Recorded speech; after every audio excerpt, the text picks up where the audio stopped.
This is BBC Radio 5 Live. Video game addiction has been made an official disease after the World Health Organization voted unanimously to recognise the condition. Meanwhile, the global video game industry has called for the decision to be reversed, saying the consequences could be far-reaching, unintended, and to the detriment, of those in need of genuine help. Well, Professor Mark Griffiths is from the International Gaming Research Unit at Nottingham Trent University. Paul Fronsdorf-Harris is a teacher and board game designer who has previous experience of gaming addiction.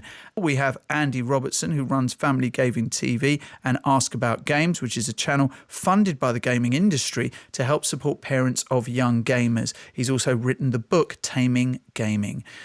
Professor Griffiths, good afternoon. Good afternoon. Did you understand where the concerns are coming from when they describe unintended consequences? I think there can always be unintended consequences with lots of different things, but now we have got just a mountain of empirical scientific research showing that for a very small minority, video games, when taken to excess, can be addictive, just like people addicted to gambling or other drugs and more traditional addictions. But I do want to put this into context. The number of people that would fulfill the World Health Organization's definition of gaming disorder or the American Psychiatric Association's definition of gaming disorder are actually few and far between. I mean, I get emails every week from parents saying, you know, my son's addicted to playing League of Legends or World of Warcraft. And when you find out what they're really talking about is that parents are saying, you know, my kids are playing 3 or 4 hours a day. And to be honest, we've got a word for that, and that's called normal. And is that the problem? Is that the unintended consequence, Andy Robertson, that parents pathologise, as Professor Griffiths pointed out, what is essentially normal behaviour? Yeah, I think a lot of the families I talk to, I'm encouraging the parents to get involved in the games that their children are playing, to situate them as part of family life, to make them part of the normal sort of critique of, you know, how we spend our time. And the danger is, I think, if you have a child who you're seeing is playing lots of games, as a parent, you might think, oh, this is a medical problem, and you withdraw, and you don't apply those really brilliant sort of parenting skills that you've got to this area of video games, which could potentially, you know, make that worse. You've said this before, Andy, and I very much took that advice on board, and now wherever possible, I will try and sit with my son as he plays Fortnite, for instance, and have a conversation with him and try and work out, you know, newbies and sweats and all of this kind of language that he has around it. And I have to say that I feel that in some ways he derives more joy from that experience of being able to share it with me than sitting on his own and do it. He gets bored sitting on his own and doing it. Yes, I think that parents often think that, oh, it's the child's thing and they don't want to have us intruding. But actually, talk to children and they, like you're saying, they really enjoy sharing that experience with a parent. And also that means that you as a parent, you can praise the success that your son has and understand that. And if there is a problem, then you can understand that maybe it's not just the game that is going to be exhibiting a problem, and maybe there are other things that are coming into play. So you get a much more nuanced view of how that video game sits within your child's life, which I think has to be positive. Yeah, it seems, I mean, just personally in my own interaction with my own son, for instance, I mean, just pointing out that, I don't know, Dusty Divot had changed or something he made. It was just an entry into a conversation into his world. But Paul Fronsdorf-Harris joins us, who's a teacher, as I said, and a board game designer, but has also previous experience of gaming addiction. Paul, good afternoon. Good afternoon. Tell me about this experience of gaming addiction. I guess I started out, just listening to your conversation, I started out exactly the same as most teenagers, or many, many teenagers. I played Command and Conquer and especially Football Manager. And I loved the control it gave me, the sort of the feelings of achievement and accomplishment. And went off to university, and it was never really a problem until the second or third year when I suddenly found that I was spending hours and hours and hours a day, to the point where I had some weeks where I'd possibly leave the house very rarely, and I was playing, sometimes waking up at 7 and playing games until 3 o'clock in the morning, and hadn't really done much other than play the game, sort out some food, and that's about it. And I realised at that time that it wasn't just a desire to play games. There were times, and I've experienced it several times since, where the game itself stopped being enjoyable. I found myself playing because that's what I was doing. And Professor Griffiths, you've heard Paul describe how he felt. Would that be certainly under the criteria of what would be regarded as addiction?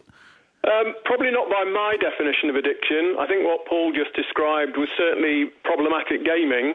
And the thing is about that, most of the kind of psychiatric texts who talk about video game addiction and gaming disorder say that it has to be there for a prolonged period. Typical textbooks say up to a year. I do think, you can't really wait a year before being diagnosed as having something sometimes. And a number of us in the gaming studies field have argued maybe about 3 months. I mean, the thing is, certainly when you get new games, you can become completely engrossed and do nothing, apart from playing that game for 6 weeks or so. That is certainly not addiction, even though it might be taking away from other important things in your life. It certainly has to be sustained and prolonged, and really has to take over every area of your life. And it's not just about you not doing other things, but it really is, interfering with your relationship. Andy, what do you think, as someone who runs Family Gaming TV, are the best ways to prevent it getting to this stage? Well, I think particularly for parents of children who like playing lots of games, you want to not just put limits in place where you're policing them, but you want to teach them how to stop when they've had enough, and to notice how their emotions are changing, and to notice how the game is encouraging them to play more, so they can then, when you aren't there, they can then make good decisions. And that's not something that happens quickly. It takes some time. And I think part of that is also, as well as playing with them, playing a role to give them a varied diet of games. So they're not just playing Fortnite or whatever the latest fad is, but spend some time researching of the wide breadth of games on offer, so they can have a real sort of variety of the sort of texture of experiences they're having. So they have lots of reasons to stop and switch games. And again, each time you do that, then there's a chance for them to learn.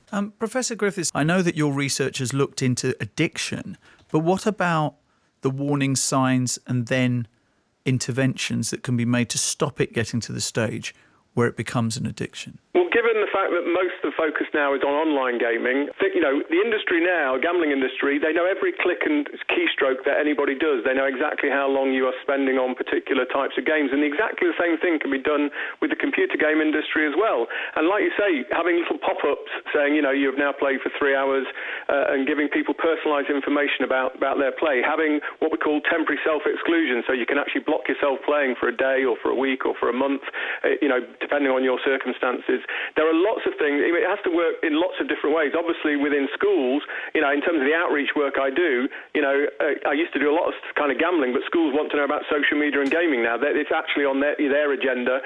So you think, prevention, I'm sorry, it's a cliche, prevention is better than cure. We have to educate both parents, teachers and children about the wonderful things you can get from video games, but also talk about the downsides for the small minority that get into trouble. I say the industry has to be a key stakeholder here. They cannot bury their heads in the sand any longer. They have a product that is a consumptive product like gambling, which when taken to excess for a small minority of people can be very problematic. So, the idea that you can just say, well, the evidence is out there. The evidence is out there. There are now hundreds of studies showing that for a small minority of people, this is a mental disorder just like other more traditional addictions. So, it has to be, and also policymakers and the government have to get involved as well. The gambling industry is regulated, so there could be some kind of regulation for the computer game industry as well, particularly when you're putting out a product which people can do excessively and consumptively. Thank you, Professor Mark Griffiths, International Gaming Research Unit at Nottingham Trent University, Paul Fronsdorf-Harris, a teacher and board game designer,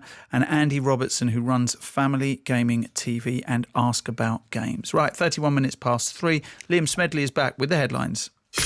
On digital, BBC Sounds, smart speaker and online. This is BBC Radio 5 Live.